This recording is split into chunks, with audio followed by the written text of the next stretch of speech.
Olá, seja muito bem-vindo e seja muito bem-vinda a mais uma edição do Liga de FIIs, seu programa semanal aqui pelo Infomoney, programa semanal sobre fundos imobiliários aqui no canal do YouTube, do Infomoney no YouTube. Seja muito bem-vindo, vai participando, já vai chegando, deixando o seu like, compartilhe este vídeo, não se esqueça de se inscrever no nosso canal, dá aquela força pra gente e aproveita e dá aquele tapa de leve no sininho para que você seja avisado sempre, avisado ou avisada, sempre que iniciarmos mais uma transmissão aqui no canal do Infomoney no YouTube. Não perca nenhum detalhe deste conteúdo de qualidade que a equipe do Infomoney proporciona para você.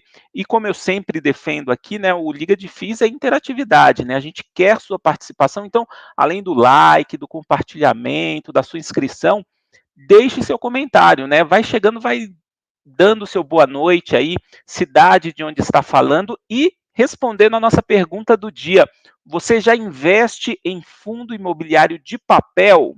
Eu quero saber se você já tem FII de papel na sua carteira, qual FII, né, qual fundo imobiliário de papel que você tem na sua carteira atualmente. Vai respondendo aí, boa noite, cidade de onde está falando e se você já investe em FII de papel, FII de recebíveis, FII de CRI, né?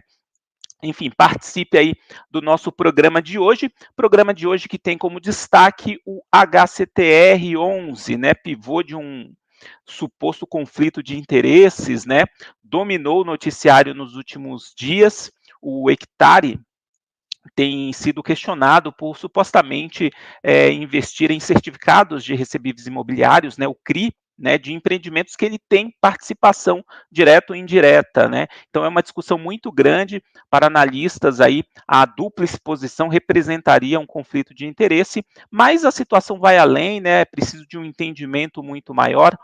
Ontem o fundo ele divulgou um relatório gerencial respondendo a todos esses questionamentos. Eu sei que nas últimas 4 sessões, né, exceção dessa de hoje, o fundo chegou a cair quase 16, mais de 16%. Hoje atenuou um pouco essa perda, né, com uma forte subida de 7%, mas a gente quer saber, né, quer explicar para você o que está acontecendo com o Hectare e também a expectativa aí para o futuro do fundo, né?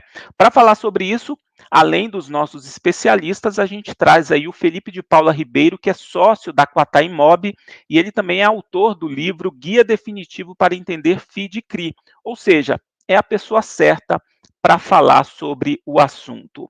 Donádio, está com você a bola.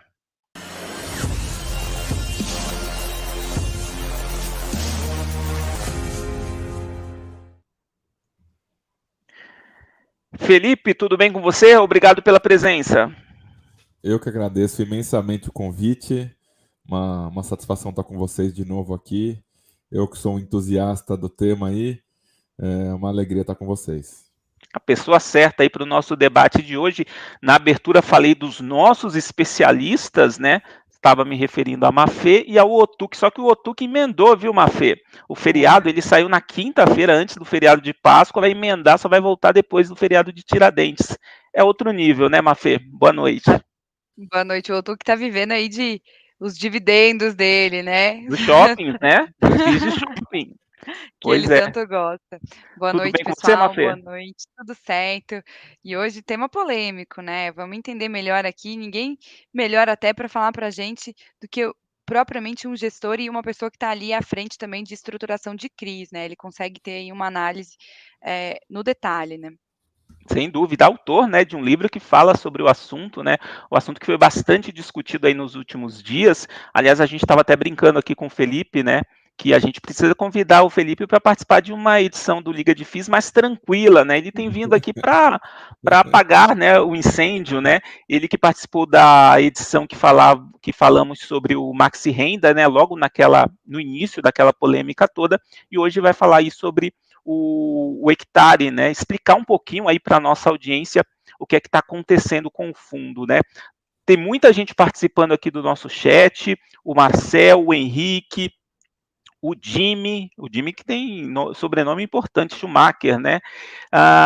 Tem gente com o HCTR na carteira, o Robson também tem este fundo na carteira, o Hectare, o Robson que fala de Piracicaba, Tem o Henrique participando também e o Daniel. Pessoal, vai deixando o seu like, tem pouco like, né? Quase 100 pessoas aqui no nosso programa, só 25 likes, então chuva de like, né? A hora é agora.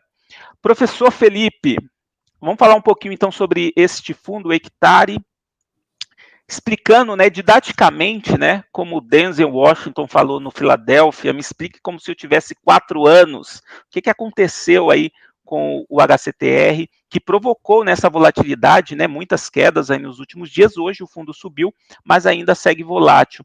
Explica para a gente o que aconteceu com esse fundo. Vamos lá, tá? Assim, acho que antes da gente propriamente explicar o que acontece no fundo, eu vou fazer uma introdução com a introdução que eu faço no meu livro, tá? Então, Boa.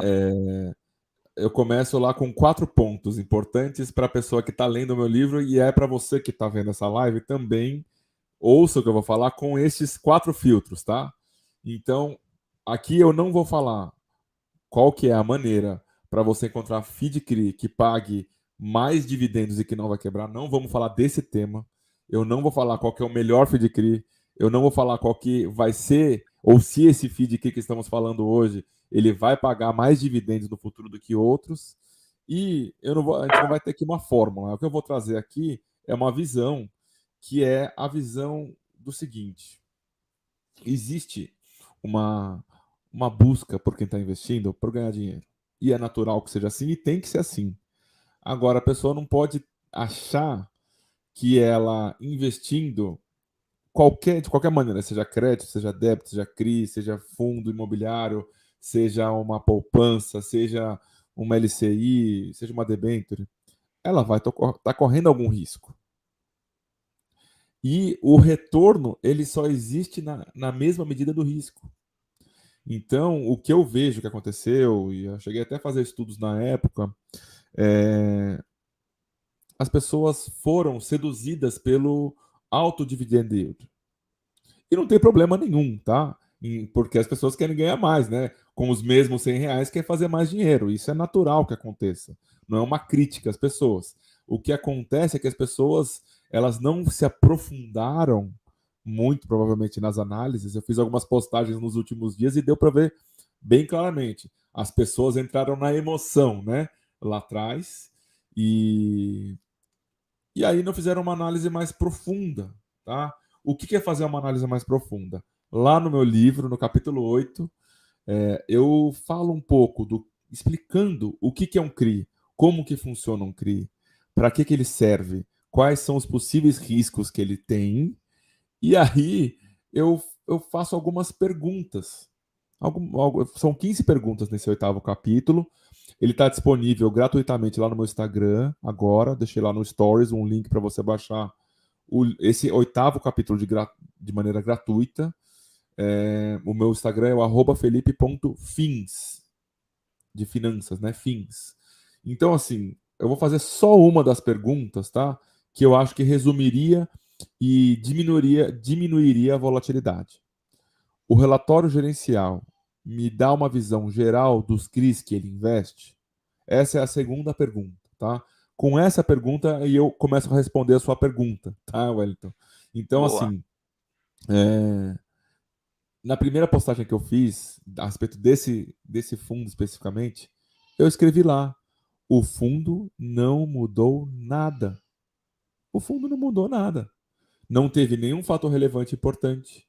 Essa CPI que está acontecendo, que eles até citam no relatório gerencial deles, a resposta, já estava acontecendo há alguns dias, né? Então, assim, o que me parece que aconteceu é que depois de alguns influencers terem feito algumas postagens, as pessoas tomaram a decisão de vender. E aí o que acontece? Quando tem muito vendedor e pouco comprador, a cotação cai, né? É natural que seja assim. Então, Volatilidade, a né, assim, só foi volatilidade, feita. renda variável, liquidez, tem que ter um comprador para você poder vender, né? Então, na minha visão, é simples como isso. As pessoas elas não se atentaram, ou não leram, ou não se aprofundaram na leitura do relatório gerencial. Porque, assim, tem mais outras 14 perguntas aqui que vão estar disponíveis lá nesse link que eu deixei, mas todas elas vão no mesmo sentido. Existe a transparência suficiente para você conseguir entender o que você está investindo? Não estamos, veja bem, não estamos dizendo que eles não são transparentes.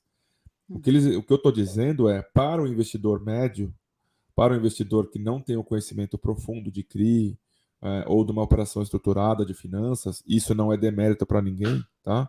Assim como eu não conheço profundamente uma cirurgia cardiovascular, né? Isso não faz de mim uma pessoa pior.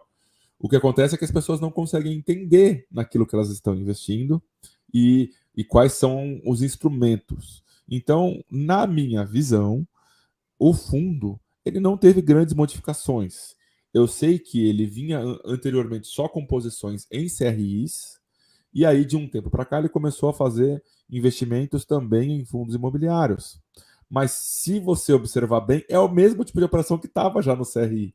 Então, só que com outro bolso, né? Então, assim, na minha visão, um pouco do seguinte: as pessoas entraram. O professor Baroni fala isso muito, e eu vou aqui copiá-lo. Então, ó, professor Baroni, copyright para você, tá?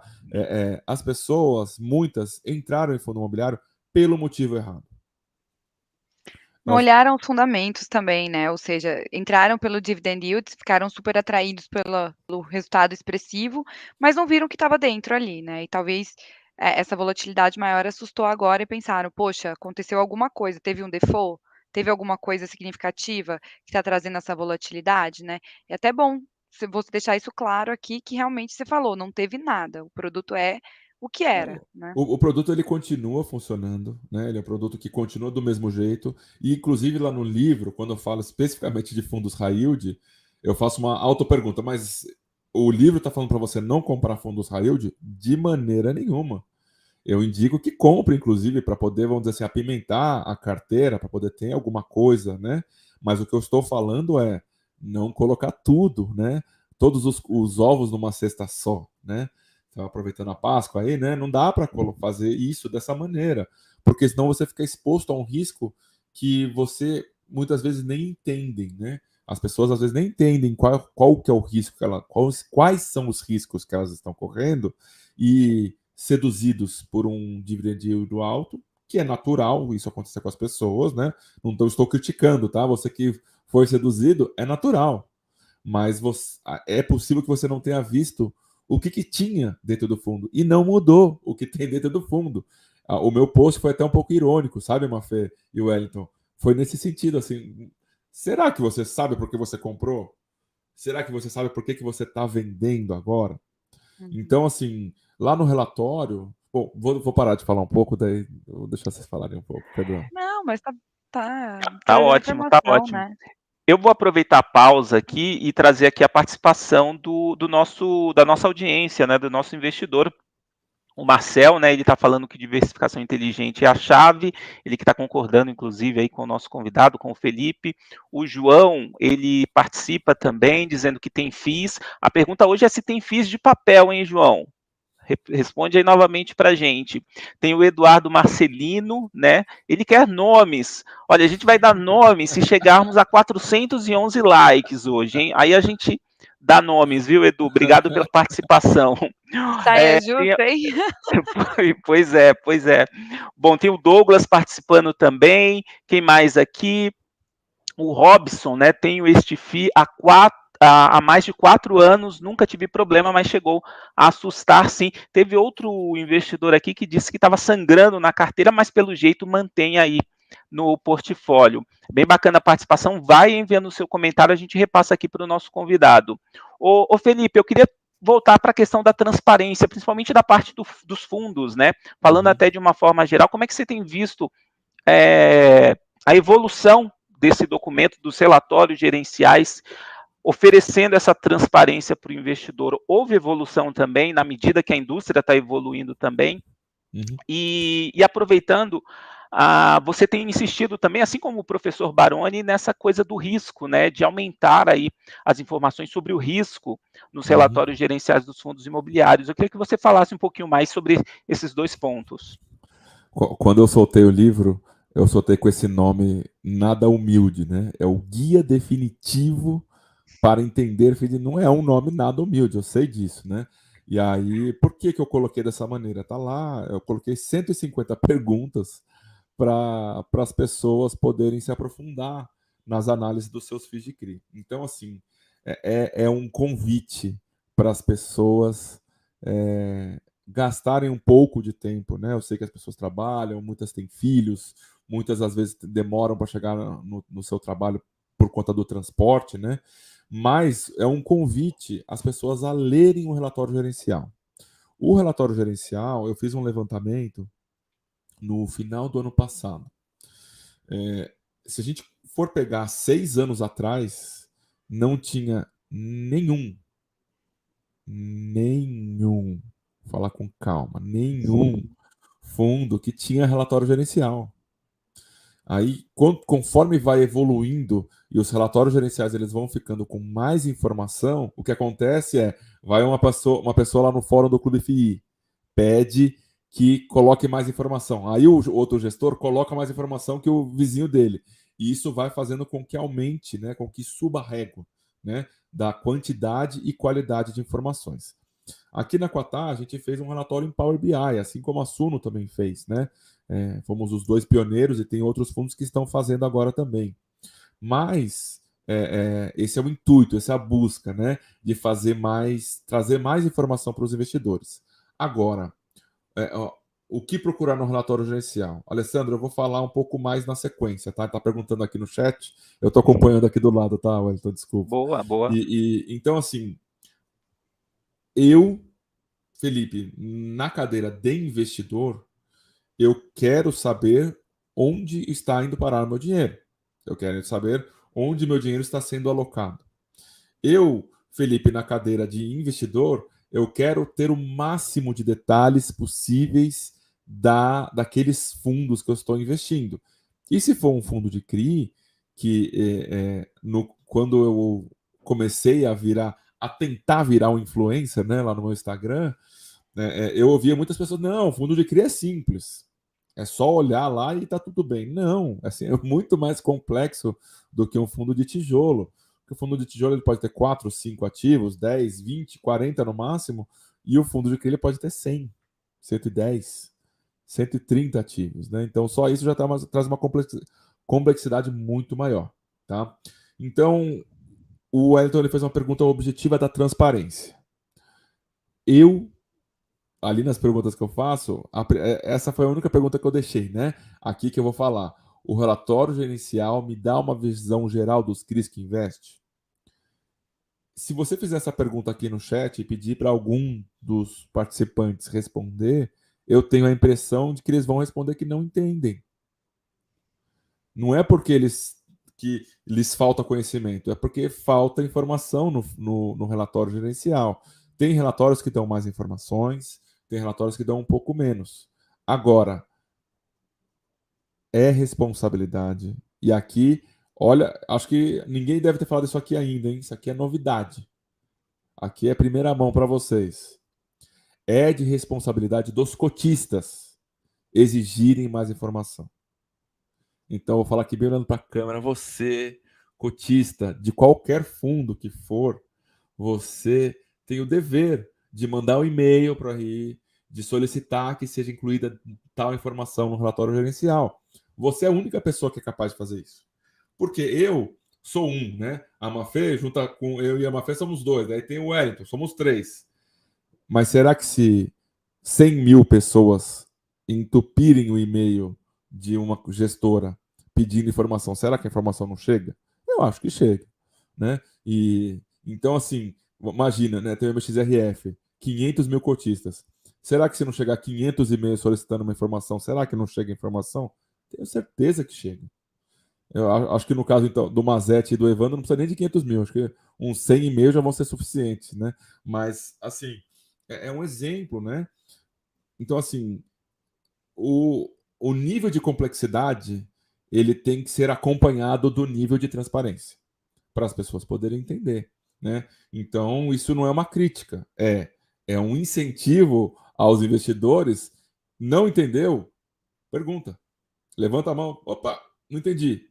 Né? O que quer dizer esse sigla aqui? Onde que é o endereço desse investimento? Né? Não tenho informação necessária para tomar minha decisão. E aí, resumindo, tá, a minha resposta aqui, tá, Wellington? Assim, a falta de informação, ela gera insegurança. Gerando insegurança, ela gera desconfiança e, consequentemente, a pessoa não sabe se ela investe ou se ela continua comprada ou se ela vende. Então, o que necessita para a pessoa tomar a decisão de continuar ou sair é ela se aprofundar no conhecimento. Agora, se ela não tem subsídio suficiente para tomada de decisão, é natural que ela queira vender. E é possível que tenha outros que queiram comprar, né? Que foi o que aconteceu nesses últimos 3 dias úteis, basicamente. Né? E se a gente for analisar nos últimos 6 meses, a cotação vem numa tendência de queda, né? De aí nos últimos 6 meses de 16%. Né? Então, quer dizer, na minha visão, já vem acontecendo uma certa insegurança pela falta de informação, não é por alguma outra coisa, tá? E aí tem os posts dos influencers que fizeram movimentar essa indústria, tá? E eu vejo que tem influencers e tem também os analistas, né? Tem os analistas que são influencers. E um dos posts que movimentou essa indústria foi de um analista que tem CNPI e que fez uma análise profunda e que trouxe pontos que não estavam sendo considerados por alguns investidores, tá? Na minha visão, não mudou nada. Eu já tinha essa mesma visão do fundo do que aquele analista falou, tá? Então, para mim, o fundo ele continua sendo o mesmo instrumento, não mudou, continua fazendo o mesmo tipo de operação, concentrado em desenvolvimento, concentrado em multipropriedade, concentrado em muitas operações subordinadas. O fundo não mudou o conceito dele, tá? Mas eu vou me silenciar aqui, tá bom? Imagina, tava ué, eu acho que você tá no mudo. Agora que estava ficando bom aí, estava contando a sua visão sobre o fundo, contando aí para o pessoal o que que você acha. Inclusive, se quiser comentar, pode falar, e depois eu faço um adendo aqui. Eu queria aproveitar a pausa e pegar o HCTR, deixar um pouquinho ele de lado e falar até de uma forma geral, porque diante de toda essa polêmica surgiu também sempre surge a dúvida, né? O que é um FII de CRI, mas mais do que isso, o que é que um fundo imobiliário de papel high grade e high yield? Eu sei que na cartilha lá da Mafê, página 97, ela fala sobre o assunto. Mafê, explica aí para o nosso investidor, principalmente o mais iniciante, que ainda, como o Tá. Felipe falou, né, muitas vezes tem dúvidas sobre siglas, sobre conceitos. Explica para a gente e o que observar, né, nesse tipo de fundo imobiliário. Não, muito bom. Assim, eu acho que, antes de mais nada, né, os fundos que têm essa característica ali high grade, eles são aqueles que são, que têm em seu portfólio, né, os CRIs, os certificados recebíveis imobiliários, que têm perfis de crédito mais confiáveis. Eu diria que ele tem aquela relação de risco-retorno, né, relativamente melhor, né, nos parâmetros de ter um baixo risco de crédito, né. E aí, quando a gente está falando dos riscos, né, dos títulos e dos fundos high yield, eles têm essa relação, um pouco mais arriscada, né, no sentido de que existe uma chance maior de ter um calote, né, digamos, tá, assim, colocando em outras palavras para facilitar aqui o entendimento. Ou seja, aí para compensar esse risco maior, eles pagam umas taxas mais atrativas, né, ou seja, eles têm aí esses dividendos mais robustos, né, que a gente acaba vendo, eh na prática mesmo, né. E aí, então, é como se os fundos imobiliários high grade, eles fossem fundos mais confiáveis, mesmo que eles tenham ali essa perspectiva de rentabilidade um pouquinho menor do que esses outros que são os high grades, tá. E aí, falando já exemplificando, né, ou seja, os high grades eles possuem níveis de garantias mais elevados, né, eles têm contratos mais sólidos, eles têm imóveis e tipologias, localizações mais líquidas, né. Então, o próprio Felipe comentou aqui um pouquinho sobre, as características ali do hectare, né, são, multipropriedades e talvez, enfim, né, algumas questões que acabam trazendo aí também, crédito pulverizado, entre outras coisas, que acabam trazendo talvez um pouquinho mais de risco. Então, ou seja, essas operações mais tradicionais, elas são operações mais líquidas, né, localizações e tipologias mais líquidas, ou, né, maior facilidade de converter isso em dinheiro efetivamente, se for necessário. Enquanto que os high yields, eles são nessas operações menos tradicionais, então eles têm um nível maior de risco e eles têm geralmente essas garantias menos robustas. Mas até fazendo aqui um adendo, Well, ao que o Felipe estava comentando, né, sobre essa questão da transparência. Eu acho que tem um outro ponto também que é muito importante, tá? Além dessa questão da transparência, que eu acho que é fundamental, eu acho que sobre essa classificação, né? Porque existe até, né? Eu acho que é bom a gente falar disso, porque pouco é falado. Existe um alto valor para fazer uma contratação de uma avaliação de terceiro, ou seja, de uma agência em relação a esses riscos desses CRIs, né? Então, ou seja, muitas vezes essa classificação dos riscos, ela é feita, né, desses CRIs, ela é feita pelo próprio gestor, ou seja, é a opinião dele em relação ao nível de risco daquele determinado ativo. Claro que nós, enquanto analistas, né, enquanto pessoas que estamos aqui justamente entrando no detalhe, a gente tem, obviamente, um senso crítico de entrar ali e ter uma percepção.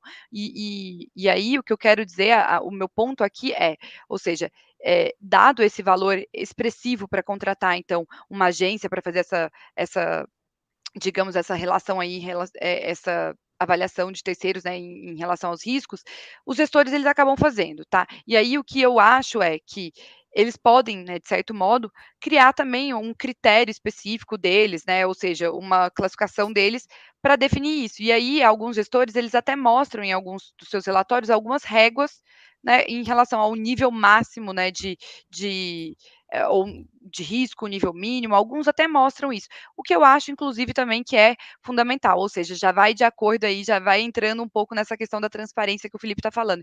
E aí, o que eu fico às vezes pensando é que, muitas vezes, essa modelagem, ela pode, às vezes, até não ter uma validação ou uma auditoria externa, e também não tem uma questão relacionada aqui com a CVM, sobre regular isso. Então, né, ou seja, tem aqueles, eu tenho os fundos, né, high grade, middle risk, né, ou seja, que tem ali uma composição, de ativos que tem tanto high yield quanto high grade, e tem os high yields, né. E aí, eu acho que esse ponto, né, que eu estou comentando aqui sobre como é feita essa classificação do risco, né, é um ponto que eu acho que para mim é um ponto de alerta, ou seja, a gente tem que ficar atento, a gente tem que ler sim o relatório, é muito importante, porque a gente tem um senso crítico também. E aí eu volto àquele ponto que eu comentei anteriormente, né, sobre as localizações, sobre as tipologias desses imóveis, sobre serem, né, garantias mais sólidas, contratos mais sólidos, né, o que está por trás, para a gente ter esse senso, né, a partir disso. E aí o que eu falo esse ponto, né, sobre os próprios gestores gerarem aqui essa classificação do risco, associado talvez com uma ausência de transparência por parte da gestão, ao meu ver, um ponto de atenção. Então acho que, a gente comenta muito aqui, né, Well, sobre a importância de entender quem são os gestores também por trás do fundo. E aí eu acho que esse ponto, né, de quem são os gestores, quem são as pessoas que estão ali efetivamente fazendo essas alocações e estruturando esses certificados de recebíveis imobiliários, né, fazendo operações que tenham garantias sólidas, é fundamental entender, né, o histórico desse gestor. E aí eu também levanto outro ponto, tá? Então, ou seja, o ponto de que a gente não pode ser míope, né, e comparar somente, os fundos ali baseado no dividend yield, né, a gente tem que entender o que está por trás, né, a gente tem que comprar as cotas pelos fundamentos, a gente tem que entender o fundo, a gente tem que entender essa equipe de gestão, né, entender a mentalidade do gestor e o quanto você está confortável em alocar o seu capital na estratégia que esse gestor está liderando, ao meu ver, assim, é fundamental. Muito bom, Mafê. Nossa, só dando uma passadinha aqui na nossa audiência, aliás, sendo bem transparente com o nosso investidor, tá faltando like, gente. Olha só, quase 200 pessoas aí no nosso programa, 79 likes, hein? Vamos fortalecer o canal aqui. Nosso tempo está chegando ao fim, mas eu separei aqui algumas perguntas e alguns comentários aqui para o Felipe. Comentários até bem interessantes, né? Aliás, marca aí da nossa audiência. O Marcelo, ele questiona aqui, você acredita que estudiosos... Eu achei bem interessante essa proposta aqui do Marcelo. Você acredita que estudiosos dos FIIs poderiam se reunir e criar um modelo de relatório gerencial padrão a ser seguido por todas as gestoras? Fica a sugestão do Marcelo. Tem a participação aqui do... Nossa, não peguei aqui o nome do nosso investidor, como que essa situação reverbera para outros fundos, né, similares ao HCTR. O Wagner achei estranho que o fundo fez uma emissão e ainda sem incorporar todas as cotas e subscrições. Aliás, essa emissão, né, a 13ª, se eu não me engano, também gerou uma certa polêmica. E finalizando aqui, tem o ETC, diz que já leu o livro do professor, sentiu falta aí de alguns pontos, complexidade com que estes CRIs estão se alavancando, já fica como sugestão para um volume 2, Felipe. É isso aí. Vamos lá. A gente tem mais quantos minutos só para saber o quanto que eu posso falar aqui. Não, fica à vontade, pode falar, a gente vai monitorando aqui, fica à vontade, Felipe. Tá bom. Seguinte, um dos pontos, tá, que a Mafê comentou, que até teve uma pergunta aqui do Edu Marcelino, poderiam complementar sobre low grade, low yield e middle risk, né? Na verdade, isso eu falei num dos posts que eu fiz lá atrás no meu Instagram. Existem pessoas no mercado financeiro que são muito inteligentes. E isso aconteceu lá atrás, não fomos nós que criamos isso, essas nomenclaturas, tá? Mas tudo que está associado a yield, ou seja, retorno, também está associado a risco. Ou seja, se é low yield, é low risk. Se é high yield, é high risk. Não tem como. Assim, é uma reta. Não tem mágica, gente. Então, o assunto ele é muito interessante, por quê? Né? Se você fala só high yield, parece que, nossa, ele entrega muito. Mas ele tem, sem dúvida nenhuma, uma complementariedade na informação. Né? Ele é high yield, mas ele também é high risk. Então, uma coisa ela caminha com a outra. E se você quer mais retorno, você tem que correr mais risco. Eu faço o exemplo, tá, Mafê? Se você tem dois amigos, você sabe que um é picareta e que o outro é todo regradinho. Você tem R$ 100, cada um deles pediu 100. Você vai emprestar para os dois na mesma quantidade, 50-50? Não. Você vai emprestar sobre a mesma taxa para os dois? Com certeza não também. Ou seja, se você sabe que o cara é mais picareta, vamos dizer assim, é o que ele tem mais probabilidade de não te devolver o dinheiro, usando outra palavra, tá? Você vai cobrar mais dele. Não tem como isso, é natural, né? Então, ó, o Wellington já falou, vou falar de novo, tá? A gente está agora com 160 pessoas assistindo e só 100 likes. Gente, vocês estão teclando mais palavras do que dando like aqui, por favor, né? Boa, por Felipe. favor, né? Felipe Ele quer citar os nomes, ele quer chegar nos 411. Elemento do Liga Difícil. Boa. Então, assim, né? A questão da avaliação de risco, teve alguma pessoa que perguntou aqui se é tão caro fazer isso, tá?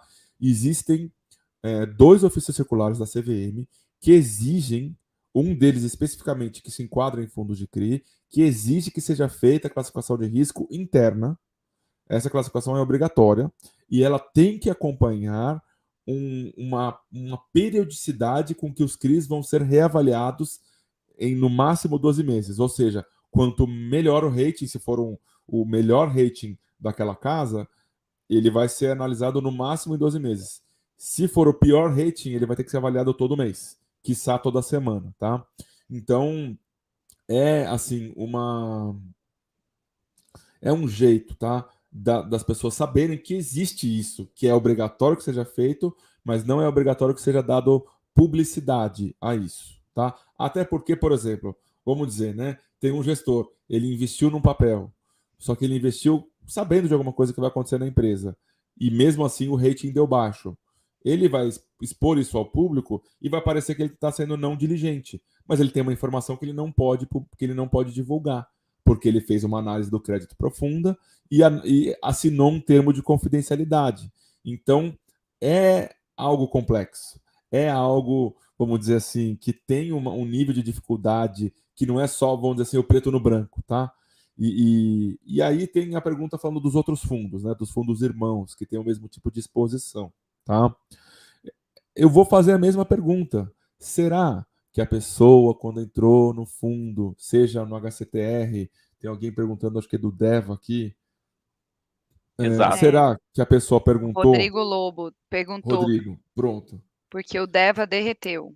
Isso, vamos lá. Então, assim, será que existe a possibilidade das pessoas que, quando entraram no fundo, fizeram uma análise ou só olharam aquele númerozinho que se chama dividend yield, eu acredito que seja muito mais por esse caminho, né? As pessoas não analisaram com profundidade, não olharam o que tinha dentro, porque o DEVA também não mudou, né? A Maísa, que é a RI lá, e tem tantas outras pessoas que trabalham lá. Eu sou padrinho de casamento de uma das pessoas que trabalham lá no DEVA, não no DEVA Fundo, mas no outro fundo lá da Devan. Então, assim, os fundos não mudaram. O que talvez tenha acontecido é que as pessoas talvez tenham percebido que tem mais risco do que elas pensavam que tinha, tá? E não é nenhum problema ter risco, né, Mafê? Não é nenhum ter risco. Porque Tem que ter para poder. clareza dele, né, você tem que saber e quando você está investindo, você tem é aquela coisa que eu comentei, né, você tem que estar confortável com a estratégia do gestor e se aquele risco está associado com o seu perfil de investidor e você está bem com ele, se você está confortável, tudo bem. Agora é importante fazer essa leitura e ter essa clareza, né. Porque, por exemplo, né? A gente tá, de novo, tá aqui, ó. Wellington, vamos lá. Eu mandei nos meus grupos de WhatsApp, do Telegram, aqui, ó. Então vamos lá, gente. Continuamos com 160 pessoas assistindo e só 120 likes. Gente, pelo amor de Deus, né? Estamos aqui. O Wellington, Recupera, né, ele, gente? ele até tomou um banho hoje para poder estar aqui na live. Eu também, sabe? Fora Então, o poxa, gente. perfume, hein? Fora o Pô, perfume. então, assim, para mim é muito óbvio, tá? Que o que está acontecendo, na verdade, é um choque de realidade. Um choque. Resumindo, na minha visão, o que está acontecendo é as pessoas elas não sabiam no que estavam investindo. E aí, quando vem uma informação que tinha alguma coisa com risco lá dentro, as pessoas se assustam. Não tem problema nenhum investir em alguma coisa que tem risco. Aliás, vou ser mais claro ainda, até os fundos high grade tem risco. É menos. Só Sim. faz que é menos, né? E Renda também tem variável tem risco, né, é renda importante a gente variável, falar, né, né? assim, E, aliás, entre vários outros também perfis de investimentos, né, a gente tem que é, comentar aqui, não somente os fundos imobiliários, né. então, assim, o investidor de fundo imobiliário, ele tem que saber algumas coisas. Uma das coisas que ele tem que saber é que ele não pode olhar só para o dividend yield para investir. A outra coisa que ele também tem que saber é que ele não pode investir sobre um PVP muito alto. Tá? O que é o PVP muito alto? É o preço sobre o valor patrimonial. Essa razão, ela não pode estar muito acima de 1,3, 1,2. Porque eu brinco, eu tenho um nome que eu dou, e acho que a gente vai caminhando para a conclusão, né? Tem um nome que eu dou, que é o centro gravitacional do preço do fundo. Ele vai estar sempre ali próximo, puxando para o valor patrimonial. Então, se você compra muito acima, é a brincadeira, né? Você está comprando uma nota de R$ 100 com uma nota de 100 e uma nota de 20. É isso que você está fazendo no final do dia, né? Então, esse cuidado de você olhar para um fundo imobiliário não como uma roleta que você vai estar ganhando aquele dividend yield para sempre e que vai cair no número 8 toda vez que você jogar, né? Ele pode cair no número 7, pode cair no número 0, né? Nem preto nem branco, cai no verde, né? Então tem que ter um cuidado. Investimento não é roleta. Investimento é análise. E aí não dá conta de analisar, a Mafê aqui ela vai saber te informar qual que é a carteira dela, quais fundos investir, em quais percentuais, porque ela está gastando o tempo dela, né? Eu imagino, Mafê, você dorme mais que 10 horas por noite, mais que 8 horas por noite? Fala pra gente. Não, né? Ai, que sonho, né. Você tá entendendo? Então, assim, é isso aí. É, eu acho até, assim, falou pontos super importantes, eu acho que é importante as pessoas lembrarem, né, os motivos e pelo entender muito bem o que estão entrando, qual é o risco, e também vou fazer até um questionamento, tá, assim, do meu lado aqui, Wellington, desculpa até te interrompi, nem te deixei falar aqui, mas vou fazer até Imagina. um Vou fazer até uma reflexão, né, para as pessoas. Hoje a gente está falando aqui, né, que a gente está com a Selic em patamares elevados, a gente está vendo aí os fundos imobiliários, pagando, né, a gente fez até programas aqui, pagando fundos que pagam acima da Selic. A gente sempre está comentando, né, que muitas pessoas utilizam a Selic como parâmetro e talvez não seja a melhor forma de fazer essa comparação, mas ao mesmo tempo também eu vou fazer uma outra provocação, né. Essa busca que o Felipe falou que as pessoas têm realmente de ter ali retornos maiores, mais expressivos, né, e talvez sem olhar muito bem a composição, eh, a gente tem que entender, porque assim, aqui do meu lado, particularmente, eu tenho até uma cautela maior ao fazer uma análise, né, de um fundo, digamos, high yield. Eu tenho essa cautela, porque eu sei o peso de uma recomendação e eu sei o quanto as pessoas, ao lerem um relatório, né, ou elas se concentram basicamente na recomendação e talvez não estão efetivamente lendo e entendendo qual é o risco que está ali por trás. Então, assim, até levantando esse ponto, Wellington, assim, que eu acho que é importante a gente pensar que, às vezes essa diferencinha, né, que tem um spread, ela está cada vez se diminuindo mais, né, entre um high grade e um high yield no cenário atual. E aí minha provocação pessoal aqui é: será que esse risco que você está correndo, né, você está efetivamente sendo remunerado tanto quanto esse risco maior que você está correndo? Então, assim, isso é uma questão também relacionada ao perfil do investidor, né. Então, eu volto a lembrar, né, que existem os investidores conservadores, os moderados, os agressivos, e para aqueles agressivos, talvez eles estão dispostos a correrem mais riscos com spreads, né, essa diferença entre, um investimento talvez mais moderado, conservador, essa diferença é menor, né, ele quer retornos mais elevados. Então aqui, ao meu ver, o próprio Felipe comentou, né, tem que ser feita uma composição de carteira também, às vezes você pode ter uma pequena exposição, mas você não pode colocar, como ele mesmo disse, todos os ovos numa cesta só. Tá certo. O Laureano está chegando agora, desejando boa noite. Boa noite a você, Laureano. Tá tudo muito bom, tudo muito bem, mas realmente temos que encerrar, né? Já estouramos nosso tempo, mas agradecendo já a audiência muito grande aqui do pessoal, a participação do investidor aqui do Infomoney maciça, né? Muitas dúvidas, bem legal mesmo a participação da nossa audiência no Liga de FIIs de hoje. Eu queria passar aqui para o Felipe para as considerações finais, né? Fazer um resumão aí, considerações finais, e aproveitar, Felipe, faz o seu merchan aí também, né? Onde é que você está, onde é que o investidor te encontra, né? Nas redes sociais. Tá no mudo. Tá no mudo. Hora do jabá, vamos lá. Então, assim, né? Deixei lá no meu Instagram, que é o @felipe.fins, né? Com FINS de finanças, o 8º capítulo do meu livro de graça para as pessoas entenderem o que a gente está falando aqui. Lá tem 15 perguntas que a pessoa pode fazer diretamente para o gestor dela, para ela entender mais dos CRIs que o fundo está investindo, tá? Então eu estou lá no Instagram, eu estou também no Twitter, sob o mesmo nome. Estou aqui com esse canal novo que eu criei faz uma semana e pouco, embora tenham vídeos de um ano atrás, era mais vídeo que eu jogava lá, mais para jogar, entendeu? Que eu comecei a mexer ativamente no canal faz uma semana e meia. É o canal Prof. Felipe Ribeiro, tá? Professor Felipe Ribeiro. Eu também estou lá no Spotify e nessas mídias que congregam podcasts. Eu estou por lá também. Tem um podcast que já tem, se não me engano, 25 episódios. Tem o professor Baroni. Tá faltando você, Mafê, e você, Wellington, tá? Já estão convidados agora aqui oficialmente. Tem diversas pessoas, Sérgio Beleza, que é um dinossauro dos fundos imobiliários. Tem Rodrigo Cardoso, do Clube FI. Tem diversos gestores de fundos grandes, de fundos pequenos. Tem lá, tá? Diversas oportunidades. E eu olhei aqui, eu tô falando aqui dos likes aqui na live, né? Gente, cadê lá o pessoal me seguindo? No @FelipeFins, tá? Vai lá me seguir. Eu tô quase batendo 10 mil seguidores. Agradecer imensamente o convite. Eu espero que eu tenha atendido a contento e também as perguntas que eu respondi aqui no chat também não tenha atrapalhado aqui a dinâmica do programa de hoje, tá? Imagina, foi super bacana, muito bom mesmo. Mafê, alguma consideração final? Poxa, já que tá rolando todo esse jabá, Wellington, vou fazer o meu também, né. Claro, claro. Tá difícil competir com o Felipe, né, escritor de livro, né, autor, tem canal em todos os canais, né, todas as redes sociais possíveis. Não, o meu é só no Instagram ainda, Mafê Violati, mas eu quero convidar as pessoas a participarem Ainda, do né? Ainda. Detalhe, ainda. ainda.